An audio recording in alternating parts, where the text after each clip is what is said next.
கேட்டு அவற்றை தங்களுடைய மாநிலங்களையும் செயல்படுத்த பல்வேறு மாநிலங்கள் அதிகாரிகள் தெரிஞ்சுட்டு போகிறாங்க.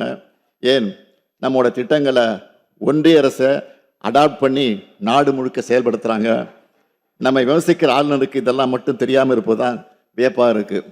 இங்கே மத சண்டை இல்லை, சாதி சண்டை இல்லை, கும்பல் வன்முறை இல்லை, தொடர் வன்முறை இல்லை. இதுதான் திராவிட மாடல் ஆட்சியினுடைய சாதனை. இந்த சாதனைகள் வரிசையில் மேலும் சில அறிவிப்புகளை வெளியிட நான் விரும்புகிறேன்.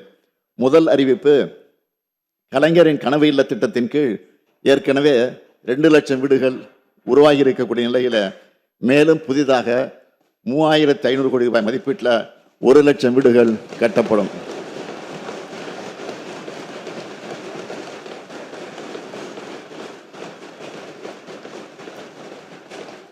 இரண்டாவது அறிவிப்பு, கிராமப்புற பொருளாதாரத்தின் உயிர் நாடியாக விளங்குகிற ஊரக சாலைகளை மேம்படுத்துகிற முதல்வரின் கிராம சாலைகள் மேம்பாட்டு திட்டத்தின் கீழ் 8,911 கோடி ரூபாய் மதிப்பில் 20,484 கிலோமீட்டர் நீளம் உள்ள கிராம சாலைகள் மேம்படுத்தப்பட்டு உள்ளது. மேலும் புதிதாக 1,088 கோடி ரூபாய் மதிப்பீட்டில் சுமார் 2,200 கிலோமீட்டர் கிராம சாலைகள் மேம்படுத்தப்படும். மூன்றாவது அறிவிப்பு, ஏழை மற்றும் விளிம்பு நிலையில் வாழும் மக்களை பாதுகாக்கும் சமூக பாதுகாப்பு திட்டத்தின் கீழ் ஏற்கனவே 33,60,000க்கும் மேற்பட்ட மூத்த குடிமக்கள், மாற்றுத்திறனாளிகள், கைம்பெண்கள், விவசாய தொழிலாளர்கள், விவசாயிகள், கணவனால் கைவிடப்பட்ட ஆதரவற்ற பெண்கள் மற்றும் 50 வயதுக்கு மேற்பட்ட ஆதரவற்ற திருமணமாகாத பெண்கள் மாதாந்திர ஓய்வூதியம் பெற்று வரும் நிலையில் உங்களுடன் ஸ்டாலின் திட்டத்தின் கீழ் அளித்த விண்ணப்பங்கள் உள்ளிட்ட கோரிக்கைகளின் அடிப்படையில் கூடுதலாக 1,80,000 நபர்களுக்கு மாதாந்திர ஓய்வூதியம் வழங்கப்படும். இதற்கான விழா வரும் 4/2/2026 அன்று தமிழ்நாடு முழுவதும் நடைபெறும் என்பதை மகிழ்ச்சியுடன் தெரிவித்துக் கொள்கிறேன். அடுத்த அறிவிப்பு, இந்தியாவில் வேறு எந்த மாநிலத்திலும் இல்லாத வகையில் முதல் முறையாக முத்தமிழறிஞர் கலைஞர் அவர்கள் தான் 2008 சத்துணவு ஊழியர்களுக்கு காலமுறை ஊதியம் வழங்கினார். அந்த சாதனையின் தொடர்ச்சியாக சத்துணவு அமைப்பாளர்கள், அங்கன்வாடி பணியாளர்கள், கிராம ஊராட்சி செயலாளருக்கான ஓய்வூதியம் 2,000 ரூபாயிலிருந்து 3,400 ரூபாயாகவும், பணி நிறைவின் போது அவங்களுக்கு வழங்கப்படும் ஒட்டுமொத்த தொகை 1 லட்சம் ரூபாயிலிருந்து 2 லட்சம் ரூபாயாகவும் உயர்த்தி வழங்கப்படும். குறு அங்கன்வாடி பணியாளர்கள் மற்றும் வனக்கள பணியாளர்களுக்கான சிறப்பு ஓய்வூதியம் 2,000 ரூபாயிலிருந்து 3,200 ரூபாயாகவும், பணி நிறைவின் போது அவர்களுக்கு வழங்கப்படும் ஒட்டுமொத்த தொகை 1 லட்சம் ரூபாயிலிருந்து 2 லட்சம் ரூபாயாகவும் உயர்த்தி வழங்கப்படும். அங்கன்வாடி உதவியாளர்கள், சமையலர்கள், சமையல் உதவியாளர்கள் மற்றும் தூய்மை பணியாளர்களுக்கான சிறப்பு ஓய்வூதியம் 2,000 ரூபாயிலிருந்து 3,000 ரூபாயாகவும், பணி நிறைவின் போது அவங்களுக்கு வழங்கப்படும் ஒட்டுமொத்த தொகை 50,000 ரூபாயிலிருந்து 1 லட்சம் ரூபாயாகவும் உயர்த்தி வழங்கப்படும். சிறப்பு ஓய்வூதியம் பெற்று வரும் சத்துணவு அமைப்பாளர்கள், அங்கன்வாடி பணியாளர்கள், கிராம ஊராட்சி செயலர்கள் இறந்துவிட்டால் அவங்களுடைய குடும்பத்துக்கு குடும்ப ஓய்வூதியமாக 1,200 ரூபாயும், மேலும் சிறப்பு ஓய்வூதியம் பெற்று வரும் குறு அங்கன்வாடி பணியாளர்கள் மற்றும் வனக்கள பணியாளர்கள் உள்ளிட்ட இதர சிறப்பு காலமுறை உதவி பணியாளர்கள் இறந்துவிட்டால் அவங்களுடைய குடும்பத்துக்கு குடும்ப ஓய்வூதியமாக 1,100 ரூபாயும் வழங்கப்படும். மேலும் சிறப்பு ஓய்வூதியம் பெற்று வரும் அங்கன்வாடி உதவியாளர்கள், சமையலர்கள், சமையல் உதவியாளர்கள் மற்றும் தூய்மை பணியாளர்கள் உள்ளிட்ட இதர சிறப்பு காலமுறை ஊதிய பணியாளர்கள் இறந்துவிட்டால் அவங்களுடைய குடும்பத்துக்கு ஓய்வூதியமாக 1,000 ரூபாய் வழங்கப்படும்.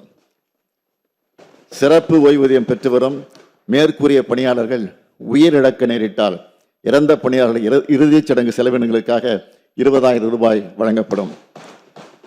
இந்த அறிவிப்புகள் மூலம் தற்போதுள்ள சிறப்பு காலமுறை ஊதிய பணியிடங்களில் பணிபுரிந்து வரும் பணியாளர்களும் இத்தகைய பணியிடங்களில் பணிபுரிந்து ஓய்வு பெற்ற 1,50,000 லட்சத்திற்கும் மேற்பட்ட ஓய்வூதியாளர்களும் அவருடைய குடும்ப உறுப்பினர்களும் பயனடைவாங்க.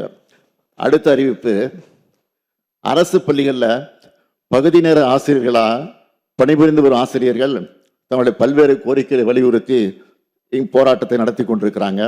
இந்த கோரிக்கைகளில் ஆசிரியர்களுக்கான ஊதிய உயர்வு மற்றும் விடுமுறை காலமான மே மாதத்தில் அவங்க கோரின ஊதியம் ஆகியவை ஏற்கனவே அறிவிக்கப்பட்டுள்ளது.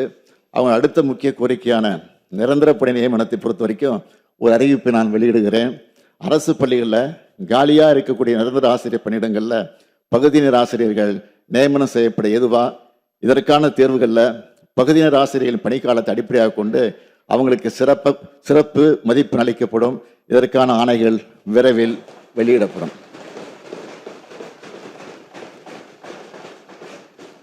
மாண்புமிகு பேரவைத் தலைவர் அவர்களே, கடந்த தேர்தலின் போது யாரும் கொடுக்காத வாக்குறுதிகளை நாங்கள் கொடுத்தோம். முடிந்த அளவுக்கு அந்த வாக்குறுதிகளை நிறைவேற்றியும் இருக்கிறோம். உங்களால் நிறைவேற்ற முடியாதுன்னு சவால் விடப்பட்ட வாக்குறுதிகளையும் நாங்கள் நிறைவேற்றி காட்டியிருக்கிறோம். இவங்க செய்யவே மாட்டாங்கன்னு சொல்லப்பட்ட வாக்குறுதிகள் எல்லாம் செஞ்சுக்கிட்டு இருக்கோம். தமிழ்நாட்டில் அனைத்து துறையும் எப்போ வளரணும்னு ஏக்கத்தில் இருந்த வாட்டத்தை போக்க அனைத்து துறையிலும் சமச்சீரான வளர்ச்சியை அடைஞ்சிருக்கிறோம். பெரிய நகரங்களுக்கு மட்டும்தான் தொழிற்சாலைகளா, பாலங்களா, சாலைகளா, நூலகங்களா, கல்லூரிகளா, உட்கட்டமைப்பு வசதிகளான்னு சலிப்போடு கேட்டதை மாற்றி எல்லா பகுதிகளுக்கும், அனைத்து பகுதிகளுக்கும், அனைத்து மாவட்டங்களுக்கும் அனைத்தையும் கொண்டு சென்றிருக்கிறோம். இவை அனைத்திலும் சமூக நீதியை, சமநீதியை நிலைநாட்டியிருக்கிறோம். இவை அனைத்தும் என்னால் தான் ஆனதுன்னு கர்வம் கொள்ளக்கூடியவன் அல்ல நான்.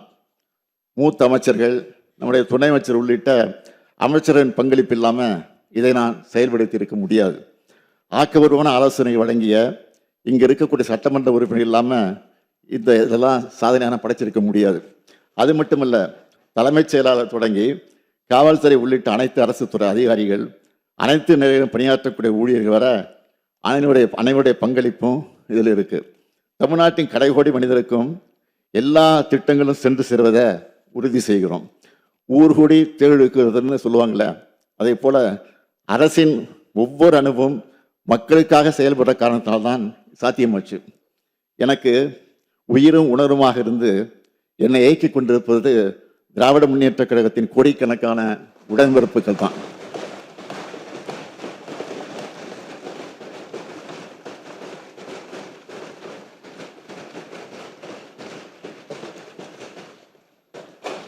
எனக்கு மன வலிமை கொடுப்பதும் அனைத்து வகையிலும் தோல் கொடுப்பதும் எங்களுடைய தோழமை கட்சிகள் தான். ஜனநாயகத்தின் ஒரு பக்கம் ஆளுங்கட்சின்னா இன்னொரு பக்கம் எதிர்கட்சிகள். மக்கள் மன்றத்தில் தேவையற்ற பல விமர்சனங்கள் செஞ்சாலும் இந்த சட்டமன்றத்தில் சில ஆலோசனைகளும் வைத்திருக்கக்கூடிய எதிர்கட்சி உறுப்பினர்களுக்கும் என்னுடைய நன்றியை தெரிவிச்சுக்கிறேன்.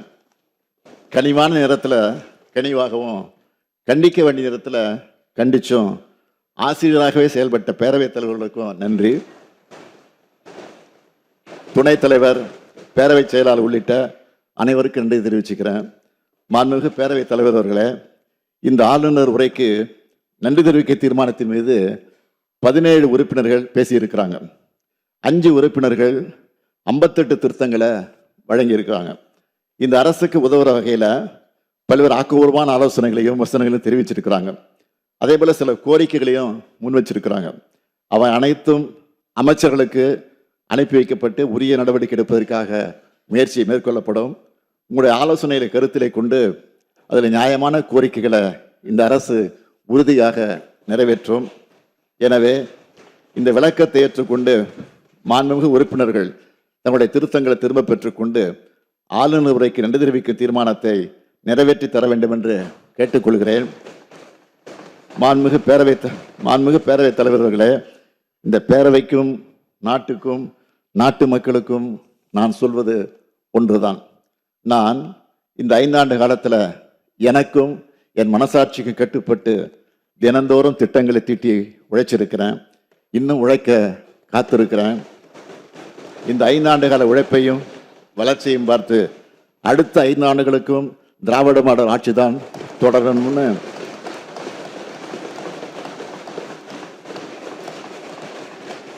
அடுத்த